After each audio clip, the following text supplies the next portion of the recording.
مهمانان ارجمند فدراسیون روسیه را با سرزمین جمهوری تاجیکستان خیر مقدم میگوییم. استاس و ویتالی در جریان میدانداری امروزه خوب هنرنمایی کرده. یک قرصکی ما و شما با افتخار تشریفی استاس پهلوان فدراسیون روسیه و ویتالی هم میدان خاولینگ را خیلی جالب کردند. سپاس با رسول باقیوف، یک ورزشگر و یک مربی به همتای کشور. خوش آمدید. خدمتان نور دیده تاج سر.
و محسن پهلوان دیگری ترکیه ازبکستان طلبگار باشد. مرحبا.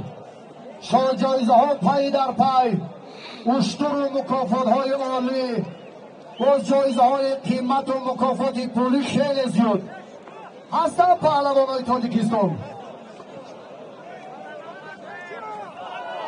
عادل رو پیش زایی جان هنرنمایی تا ندوان تیم برادر. ویتالی با باباخان قربانعلی در میدان است.